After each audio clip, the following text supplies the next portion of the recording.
दोस्तों, जैसा कि आप सभी को पता है कि हम लोग जो है रात में 8 बजे पीएम में, ठीक है, रात में 8 बजे पीएम में जो हम लोग बिहार पुलिस का जो कि प्रैक्टिस सेट करते हैं। तो आज का प्रैक्टिस सेट जो कि हम लोग 2 नंबर प्रैक्टिस सेट को कवर करने वाले हैं। इससे पहले हम लोग जो 1 नंबर प्रैक्टिस सेट को कवर कर चुके हैं। यदि वो वाला प्रैक्टिस सेट नहीं लगाए हैं तो वीडियो के डिस्क्रिप्शन में टेलीग्राम का लिंक मिल जाएगा, वहाँ से जाकर के जो आप सभी प्रैक्टिस सेट को लगा सकते हैं। तो चलिए आज का पहला प्रश्न को स्टार्ट करते हैं। तो आज का पहला प्रश्न है कि राजा राम मोहन राय को सरोकार जो है ये नहीं था, यानी कि क्या जो है उसको मतलब स्वीकार नहीं था। देखो, संस्कृत क्या है, संस्कृत की शिक्षा में जो है उसको स्वीकार नहीं था, ठीक है। किस चीज में? संस्कृत की शिक्षा में जो है राजा राम मोहन राय को जो है स्वीकार नहीं था, ठीक है। ऑप्शन नंबर सी यहाँ पर बिल्कुल सही जवाब हो जाएगा। हम बात कर ले कि राजा राम मोहन राय ये कौन सा नारा दिया है, तो वेदों की और लौटो, ठीक है। वेदों की और लौटो का नारा जो है किसने दिया है, तो यह जो राजा राम मोहन राय ने दिया था, ठीक है, वेदों की और लौटो का। तो इसे भी आपको याद रखना है। चलिए देखते हैं अगला प्रश्न को। अगला प्रश्न है कि बुद्ध के विश्वास के अनुसार गौतम बुद्ध का अगला अवतार जो है किसे माना जाता है। गौतम बुद्ध का अगला अवतार जो है ये किसे जो है माना जाता है। देखो, ये मैत्रेय को माना जाता है, ठीक है। किसको माना जाता है? ये मैत्रेय को, ठीक है। बुद्धों के विश्वास के अनुसार गौतम बुद्ध का अगला अवतार जो है ये मैत्रेय को माना जाता है, ठीक है। और इसका बुद्ध का अंतिम उपदेश जो है क्या था, तो अंतिम उपदेश था कि अपने द्वीपक जो है स्वयं बनो, ठीक है। अपना दीपक जो है स्वयं बनो। एग्जाम में पूछा जाता है कि बुद्ध का अंतिम उपदेश जो ये क्या था, तो आपको याद रखना है कि अपना दीपक जो है स्वयं बनो। और बुद्ध की मृत्यु की हम बात कर ले तो बुद्ध की मृत्यु जो ये कुशीनगर में हुआ था, ठीक है। कहाँ पर हुआ था? ये कुशीनगर में हुआ था। और बुद्ध का वास्तविक नाम था सिद्धार्थ। क्या नाम था उसका? सिद्धार्थ नाम था उसका वास्तविक। और इसका जन्म की हम बात कर ले, बुद्ध का जन्म जो है कपिल वस्तु लुम्बिनी में हुआ था, ठीक है। लुम्बिनी में हुआ था 563 ईसा पूर्व जो कि हुआ था, ठीक है, बुद्ध का जन्म। तो इस सभी फैक्ट को जो है आपको याद रखना है। तो चलिए देखते हैं अगला प्रश्न को।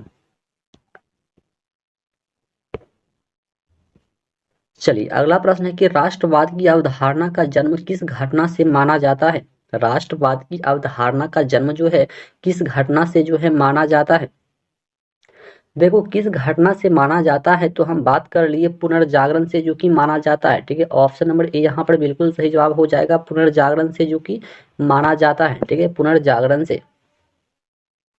हम बात कर ले कि राष्ट्रवाद का उदय, यानी कि राष्ट्रवाद का उदय जो ये कहाँ पर हुआ है। राष्ट्रवाद का उदय जो कि फ्रांस पड़ता है, ठीक है, फ्रांस पड़ता है। राष्ट्रवाद का उदय जो कि फ्रांस, कहने का मतलब यूरोप में हुआ था, ठीक है, यूरोप में हुआ था। तो इसे भी आपको याद रखना है। चलिए देखते हैं अगला प्रश्न को। चलिए अगला प्रश्न है 4 नंबर की, राष्ट्रीय विज्ञान दिवस जो है किस दिन मनाया जाता है। राष्ट्रीय विज्ञान दिवस जो है किस दिन जो है ये मनाया जाता है।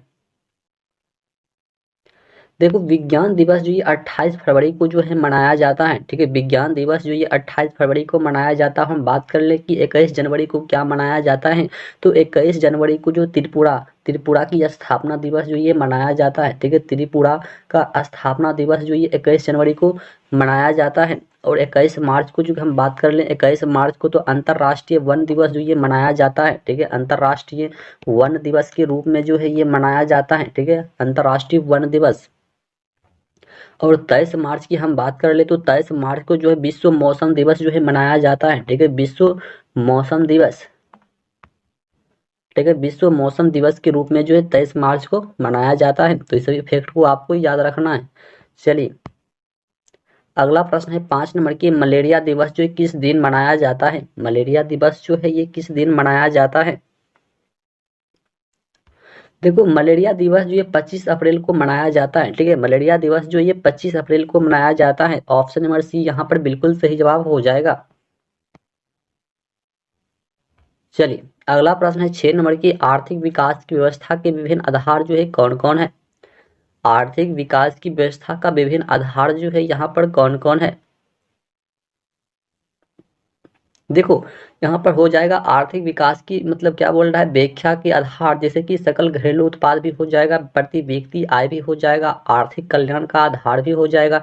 यानी कि यहाँ पर जो इस प्रश्न का बिल्कुल सही जवाब हमारा ऑप्शन नंबर डी हो जाएगा। इनमें से सभी जो कि हो जाएगा।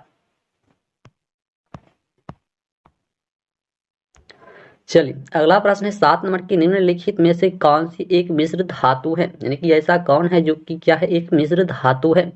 निम्नलिखित में से कौन सी एक मिश्र धातु है। देखो मिश्र धातु स्टील जो है ये मिश्र धातु होता है, ठीक है, स्टील जो है ये मिश्र धातु होता है। ऑप्शन नंबर बी यहाँ पर बिल्कुल सही जवाब हो जाएगा। चलिए अगला प्रश्न है 8 नंबर की, स्वच्छ भारत अभियान जो ये कब आरंभ हुआ है। स्वच्छ भारत अभियान जो है ये कब आरंभ हुआ है। देखो ये 2 अक्टूबर 2014 को जो कि ये आरंभ हुआ है, ठीक है, 2 अक्टूबर 2014 को, ठीक है, किसके द्वारा, नरेंद्र मोदी के द्वारा में। चलिए अगला प्रश्न की हम बात कर ले तो अगला प्रश्न है 9 नंबर की, विंध्याचल और सतपुड़ा पहाड़ियों के बीच से होकर बहने वाली नदी जो ये कौन सी है। बहुत अच्छा प्रश्न है कि विंध्याचल हो गया और सतपुड़ा पहाड़ियों के बीच से होकर बहने वाली नदी की बात कर रहा है, तो यहाँ पर नर्मदा नदी हो जाएगा, ठीक है, नर्मदा नदी। और ये नर्मदा नदी की हम बात कर ले तो नर्मदा नदी जैसे कि ये एमपी हो गया और गुजरात हो गया, ठीक है, ये एमपी और गुजरात के मध्य में बहने वाली एक नदी होती है नर्मदा नदी। और ये नदी जो है उल्टी दिशा में बहती है, ठीक है, उल्टी दिशा में बहने वाली नदी जो है कौन सी नदी होती है, ये नर्मदा नदी जो कि क्या होती है, ये उल्टी दिशा में ही बहती है, ठीक है, उल्टी दिशा में बहने वाली नदी जो ये नर्मदा नदी होती है, ठीक है। और ये कहाँ पड़ता है, ये मध्य प्रदेश और गुजरात के मध्य में पड़ता है। चलिए अगला प्रश्न है कि आम आदमी पार्टी का स्थापना जो ये कब हुआ है। आम आदमी की स्थापना जो ये कब हुआ है, पार्टी का स्थापना जो ये कब हुआ है, आम आदमी पार्टी का स्थापना जो है ये कब हुआ है। देखो इसकी स्थापना जो है 26 नवंबर 2012 को, कब हुआ है, 26 नवंबर 2012 को जो है आम पार्टी का जो की स्थापना हुआ है। ऑप्शन नंबर बी यहाँ पर बिल्कुल सही जवाब हो जाएगा। चलिए अगला प्रश्न की हम बात कर ले तो अगला प्रश्न है 11 नंबर की, मनुष्य में बुद्धि और चतुराई का केंद्र जो है ये क्या होता है। मनुष्य में बुद्धि और चतुराई का केंद्र जो है ये क्या होता है। देखो ये क्या कहते हैं, बुद्धि और चतुराई का केंद्र जो है सेरिब्रम में होता है, ठीक है, कहाँ पर होता है, सेरिब्रम में। ऑप्शन नंबर सी यहाँ पर बिल्कुल सही जवाब हो जाएगा, सेरिब्रम में। चलिए अगला प्रश्न है 12 नंबर की, भारत की प्रथम बहुउद्देशीय परियोजना जो है किस नदी पर बनाई गई थी। भारत की प्रथम बहुउद्देशीय परियोजना जो है किस नदी पर बनाई गई थी। देखो ये दामोदर नदी पर बनाई गई थी, ठीक है, कहाँ पर बनाई गई थी, ये दामोदर नदी पर जो है ये बनाई गई थी। देखो इसका उद्गम की हम बात कर ले तो इसका उद्गम जो है झारखंड से, ठीक है, झारखंड, ठीक है, झारखंड में जो है छोटा नागपुर के पठार से होते हुए जो पश्चिम बंगाल में जाकर के मिल जाती है, ठीक है, पश्चिम झारखंड में छोटा नागपुर पठार से होते हुए जो ये पश्चिम बंगाल में मिल जाती है। और ये जो है दामोदर नदी को जो पश्चिम बंगाल का शोक नदी भी कहा जाता है, ठीक है, दामोदर नदी को जो है पश्चिम बंगाल का शोक नदी भी कहा जाता है, ठीक है, तो इसे भी आपको याद रखना है। चलिए अगला प्रश्न है 13 नंबर की, महात्मा गांधी निम्नलिखित में से किनसे अधिक प्रभावित थे। महात्मा गांधी जो है निम्नलिखित में से किससे जो है अधिक प्रभावित थे। देखो ये जो है ना लियो टोल्स्टॉय से जो है अधिक प्रभावित था। ऑप्शन नंबर बी यहाँ पर बिल्कुल सही जवाब हो जाएगा, महात्मा गांधी जो है लियो टोल्स्टॉय से जो है अधिक प्रभावित था। चलिए अगला प्रश्न है 14 नंबर की, कंप्यूटर साक्षरता दिवस जो ये कब मनाया जाता है। कंप्यूटर साक्षरता दिवस जो है ये कब मनाया जाता है। देखो ये कंप्यूटर साक्षरता दिवस जो है 2 दिसंबर को मनाया जाता है, ठीक है, 2 दिसंबर को याद रखना है, 2 दिसंबर को जो है कंप्यूटर साक्षरता दिवस जो है ये मनाया जाता है। और कंप्यूटर का जनक जो है चार्ल्स बेबेज होता है, ठीक है, इसे भी याद रखना है। चलिए अगला प्रश्न है 15 नंबर की, भारत में उच्चतम मानव विकास सूचकांक जो कि किस राज्य में स्थित है। भारत में उच्चतम मानव विकास सूचकांक जो है ये किस राज्य में जो है स्थित है, जिसको हम लोग HDI के नाम से भी जानते हैं। देखो इसका मुख्यालय की हम बात कर ले तो इसका सूचकांक जो है ये केरल राज्य में, कहाँ पर स्थित है, इसका सूचकांक जो है केरल राज्य में जो कि स्थित है, ठीक है, ऑप्शन नंबर बी यहाँ पर बिल्कुल सही जवाब हो जाएगा, केरल में। चलिए अगला प्रश्न है कि सूर्योदय हो क्या कहते हैं, सूर्योदय होते समय और डूबते समय लाल क्यों दिखाई पड़ता है। जब सूर्योदय उगते और डूबते समय जो है लाल क्यों दिखाई पड़ता है, लाल जो है क्यों दिखाई पड़ता है। देखो ये प्रकीर्णन के कारण होता है, क्योंकि ये प्रकीर्णन के कारण होता है। देखो जिस लाल मतलब बात करेंगे कि जिसका प्रकीर्णन जितना कम होगा वो उतना जो कि अधिक दिखाई पड़ता है। जैसे कि लाल रंग का प्रकीर्णन जो कि सबसे कम होता है, ठीक है, लाल रंग का प्रकीर्णन जो है सबसे कम होता है, तो इस तरीके से होता है। और आकाश का रंग नीला क्यों दिखाई पड़ता है, तो ये प्रकीर्णन के कारण ही दिखाई पड़ता है, क्योंकि नीला रंग का प्रकीर्णन भी जो कि सबसे कम होता है, ठीक है, इसी टाइप से। तो चलिए देखते हैं अगला प्रश्न को। चलिए अगला प्रश्न है 17 नंबर की, चित्रकला की गंधार शैली का सूत्रपात किसके द्वारा किया गया था। सूत्रपात जो है ये किसके द्वारा जो है किया गया था। देखो ये महायान संप्रदाय के द्वारा जो है ये किया गया था। चित्रकला की गंधार शैली का सूत्रपात जो है ये महायान संप्रदाय के द्वारा जो है ये किया गया था। ऑप्शन नंबर बी यहाँ पर बिल्कुल सही जवाब हो जाएगा। चलिए अगला प्रश्न है 18 नंबर की, फाइकोलॉजी में जो है किसका अध्ययन जो है किया जाता है। फाइकोलॉजी में किसका अध्ययन जो है किया जाता है। देखो फाइकोलॉजी में जो शैवाल का अध्ययन किया जाता है, ठीक है, फाइकोलॉजी में शैवाल का अध्ययन किया जाता है। और कवक का अध्ययन जो ये माइकोलॉजी में किया जाता है, ठीक है, माइकोलॉजी में जो कि क्या किया जाता है, तो ये कवक का अध्ययन लॉजी में किया जाता है। तो यहाँ पर जो इस प्रश्न का बिल्कुल सही जवाब जो हमारा ऑप्शन नंबर बी हो जाएगा, शैवाल, ठीक है, ऑप्शन नंबर बी हो जाएगा शैवाल।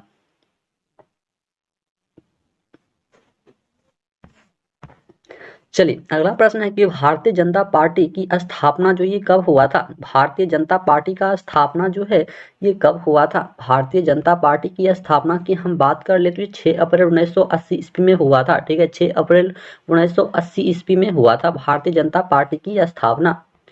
चलिए अगला प्रश्न है कि निम्नलिखित मुगल शासकों में से किसे प्रिंस ऑफ बिल्डर्स के नाम से पुकारा जाता है। प्रिंस ऑफ बिल्डर्स के नाम से जो है पुकारा जाता है, किस मुगल शासक को जो है पुकारा जाता है। देखो ये शाहजहां को जो है पुकारा जाता है। ऑप्शन नंबर सी हो जाएगा शाहजहां को, ठीक है, ऑप्शन नंबर सी हो जाएगा शाहजहां को। चलिए अगला प्रश्न है 21 नंबर की, बुद्धों के विश्वास के अनुसार गौतम बुद्ध का अगला अवतार जो है किसे माना जाता है। गौतम बुद्ध का अगला अवतार जो है किसे माना जाता है। देखो यह प्रश्न जो है रिपीट हो चुका है, तो आपको जल्दी से जल्दी आंसर देना है। देखो ये मैत्रेय क्या हो जाएगा, मैत्रेय हो जाएगा। ऑप्शन नंबर सी यहाँ पर बिल्कुल सही जवाब हो जाएगा। और बुद्ध का अंतिम उपदेश की हम बात कर ले तो बुद्ध का अंतिम उपदेश था कि अपने दीपक जो है स्वयं बनो। और इसका मतलब बुद्ध की मृत्यु की हम बात कर ले तो इसका मृत्यु जो कुशीनगर में हुआ था। और इसका जन्म जो है कपिल वस्तु लुम्बिनी में 563 ईसा पूर्व हुआ था, ठीक है, 563 ईसा पूर्व जो कि बुद्ध का जन्म हुआ था। और इसका मतलब जो है वास्तविक नाम था, इसका वास्तविक नाम था सिद्धार्थ, ठीक है, सिद्धार्थ। तो इसे भी आपको याद रखना है। चलिए अगला प्रश्न है कि नई आर्थिक नीति का जन्मदाता था। नई आर्थिक नीति का जन्मदाता जो है किसे माना जाता है। देखो नई आर्थिक नीति का जन्मदाता जो है किसे माना जाता है, तो ये लेनिन को माना जाता है, ठीक है, ऑप्शन नंबर सी हो जाएगा लेनिन को, ठीक है, ऑप्शन नंबर सी लेनिन को। चलिए अगला प्रश्न है कि राष्ट्रीय स्वयंसेवक संघ की मुख्यालय जो है ये कहाँ पर स्थित है। राष्ट्रीय स्वयंसेवक संघ का मुख्यालय जो है ये कहाँ पर स्थित है। देखो ये नागपुर में कहाँ पर स्थित है, ये नागपुर में। राष्ट्रीय स्वयंसेवक संघ का मुख्यालय जो है ये नागपुर में स्थित है। चलिए अगला प्रश्न है 24 नंबर की, पृथ्वी पर दिन और रात होने का कारण जो है क्या है। पृथ्वी पर दिन और रात होने का कारण जो है ये क्या होता है। देखो पृथ्वी पर दिन और रात होने का कारण होता है दैनिक गति के कारण, ठीक है, दैनिक गति के कारण, ठीक है। और पृथ्वी जो होता है ये पश्चिम से पूर्व की दिशा में घूमती है, ठीक है, पश्चिम से लेकर पूर्व की दिशा में घूमती है अपना पृथ्वी। चलिए अगला प्रश्न है 25 नंबर की, पृथ्वी और सूर्य के बीच अधिकतम दूरी किस तिथि को होता है। पृथ्वी और सूर्य के बीच में अधिकतम दूरी जो ये किस तिथि को होता है। देखो अधिकतम दूरी जो होता है ये कब होता है, तो ये आपको बताना है। देखो 4 जुलाई को जो पृथ्वी और सूर्य के बीच में सबसे अधिकतम दूरी जो होता है ये 4 जुलाई को होता है, ठीक है, 4 जुलाई को। चलिए अगला प्रश्न है 26 नंबर की, नौसेना दिवस किस दिन जो है मनाया जाता है। नौसेना दिवस जो है कब मनाया जाता है। देखो 4 दिसंबर को जो है ना नौसेना दिवस मनाया जाता है, ठीक है, 4 दिसंबर को जो है नौसेना दिवस के रूप में मनाया जाता है। और 4 अगस्त की हम बात कर ले 4 अगस्त की, तो यहाँ पर राष्ट्रीय हथकरघा दिवस जो है 4 अगस्त को मनाया जाता है, ठीक है, 7 अगस्त है।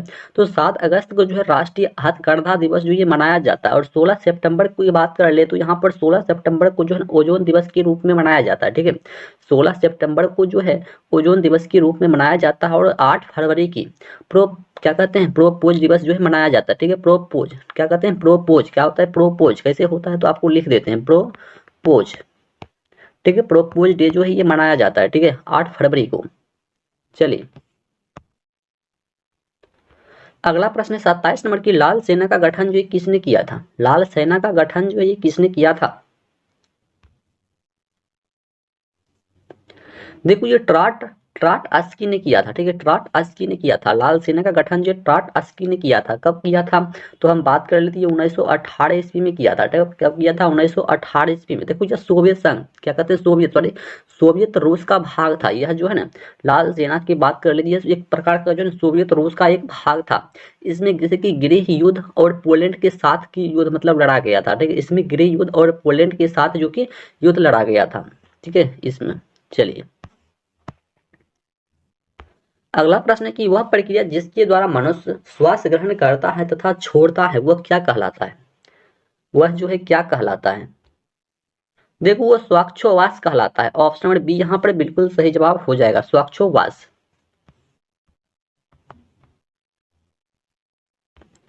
चलिए अगला प्रश्न है कि अगुलहास धारा किस महासागर में बनती है? अगुलहास धारा जो है ये किस महासागर में जो है बनती है? यह जो है किस महासागर में बनती है? देखो यह जो है ना हिंद महासागर में बनती है, ठीक है, कहाँ पर बनती है? हिंद महासागर में। ऑप्शन नंबर बी यहाँ पर बिल्कुल सही जवाब हो जाएगा, हिंद महासागर में। चलिए अगला प्रश्न की बात कर ले तो हम अगला प्रश्न है कि किसी कंप्यूटर के प्रोग्राम बच्चों द्वारा प्रयुक्त भाषा प्रायः कौन सी होती है? कौन सी भाषा जो कि ये प्रयुक्त होती है? देखो ये लोगो भाषा, कौन सी भाषा होती है? सॉरी यहाँ पर हो जाएगा लोगो भाषा, ठीक है, लोगो भाषा। ऑप्शन नंबर सी यहाँ पर बिल्कुल सही जवाब हो जाएगा, लोगो भाषा, ठीक है। तो आज का प्रैक्टिस सेट नंबर जो ये हमारा 2 था, इससे पहले हम लोग भी जो है एक प्रैक्टिस सेट को कवर कर चुके हैं, ठीक है। तो वीडियो कैसा लगा है कमेंट बॉक्स में जरूर बताइएगा। तो चलिए मिलते हैं फिर से नेक्स्ट वीडियो में, तब तक के लिए जय हिंद जय भारत।